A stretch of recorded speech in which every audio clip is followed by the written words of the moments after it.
Ladies and gentlemen, welcome to Rogers Kakasungura YouTube channel.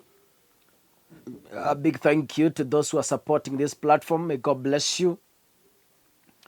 As I said in my past videos, niko na homa kidogo, but I thank God because ninaendelea recover after taking some medicine.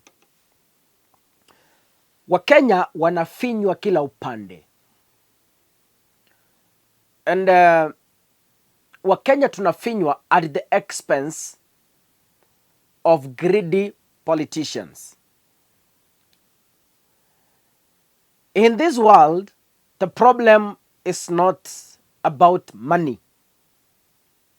Pesa sio shida.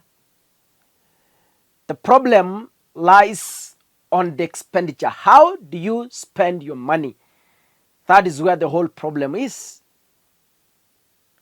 Kuna mtu anatengeneza 200,000 monthly na hajawahi nunua hata shamba. Unapata pesa, but swali unafaa kujiuliza, where does your money go? Are you a bad spender? Kuna mtu ana earn 50,000 na amefanya mambo makubwa, depending how that person spends his money. Kuna watu wana earn 100,000 lakini bado anaishi kwa rentals.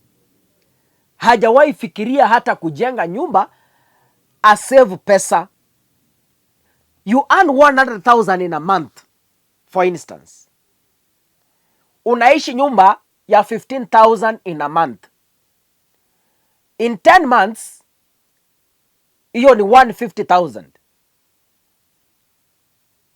Kuna mtu mahali ana earn 40 na amejenga kwake. He no longer pays rent. So the problem is not about income. The problem is about how you spend your money. Do you know, Kenya collects tax that is equal to that of Rwanda, Tanzania and Uganda combined. Yaani ukiweka Rwanda, Tanzania na Uganda pamoja, ndio zinatoshea revenue ya Kenya in a year. But how do we spend that money? Wanasiasa ambao wanakula pesa pale juu, they are now pressing Kenyans kila upande. Yaani extravagance. Ruto ni tangatanga. Anasikia akikaa Kenya anaumwa. Yaani kazi yake ni kutumia pesa za wananchi pale for no good reason. Alienda Italy na Switzerland. Ameleta nini versus the cash he used to travel? Now, kwa sababu ya kufinywa sana, the KPIA, the Kenya Property Investors Association KPIA, has now released a heartbreaking news to Kenyans. Kwa sababu ya kufinywa pande zote, Wakenya tumebaki tukibeba wanasiasa kwa mgongo kwa sababu sisi hatujui haki zetu. KPIA is saying that the landlords and property owners have raised complaints over the much expected 2024 finance bill. They are planning to increase rent. And the rent increase is set not only to affect the tenants in different estates, but also business owners who have shops and other business premises. So kama wewe ni mwana biashara na umerent premise, kama wewe ni tenant na umerent nyumba, jipange kwa sababu hapa mbeleni mambo ni mazito. Mambo ni makubwa. This is what they were saying.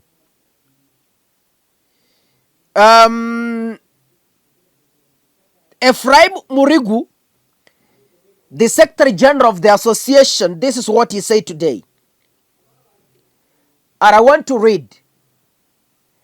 I have heard from my members, including landlords and other corporate tenants, who are complaining about the current bill. They will increase rent by 15% to 25% because they have no other option. Currently, landlords are suffering. About 6% are not getting their rent. If you ask a landlord today, they'll tell you that most of the spaces are empty. Houses and shops for rent. This is because some cannot afford the rent anymore. Today, you can't even buy a can of paint. It's up from 2,400 to 3,200. What do they expect us to do? That's what they're asking. Now, ladies and gentlemen, tomorrow, Tuesday, the National Assembly is expected to receive a report from the Finance Committee that is finalizing the recommendations in Naivasha today. What does this mean? If you are paying 50% rent, if you calculate the 25% of that, it means you are going to, if the finance bill goes through, if the MPs vote yes and the finance bill gets implemented, this roughly means that if you are paying 15,000 for rent, either in your house or in a business premise, it means you are going now to pay, going forward, 18,000 to 20,000 Kenyan shillings, an increase of 5,000 or 3,000. Away from that,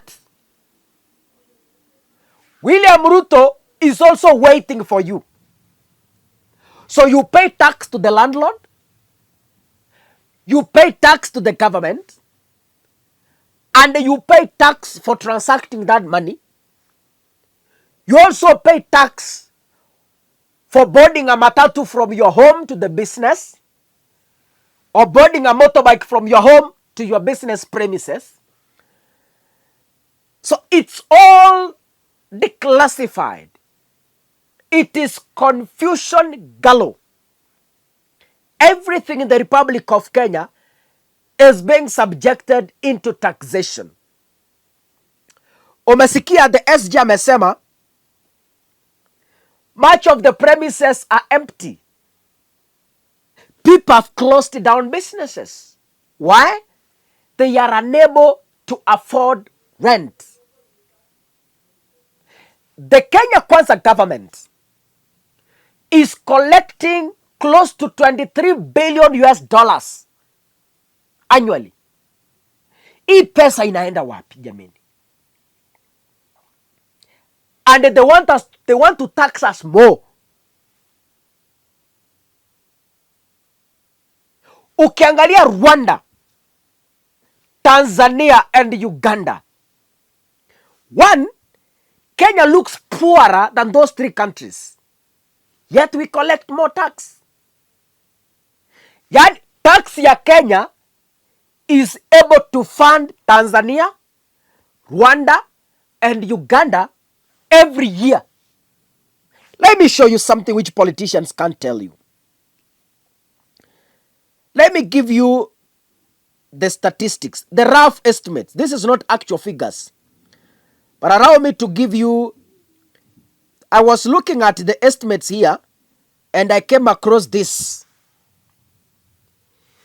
Kenya collects 23 billion US dollars.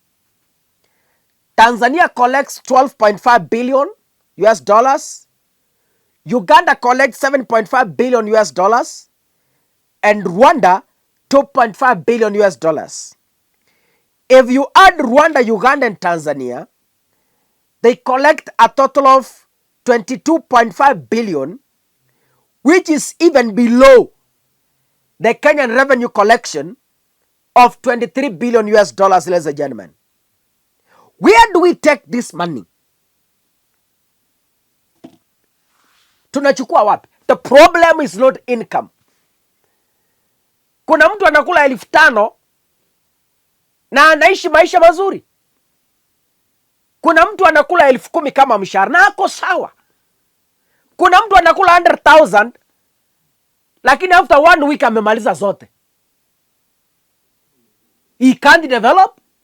He can't even buy a t-shirt. So Kenya is not about revenue. Kenya is not about paying taxes. The disease in Kenya that we need to heal is how the government spends our tax. That is where the entire problem is. But I hope Kenyans will learn something. God bless you, ladies and gentlemen. See you in the next video. Asanteni sana.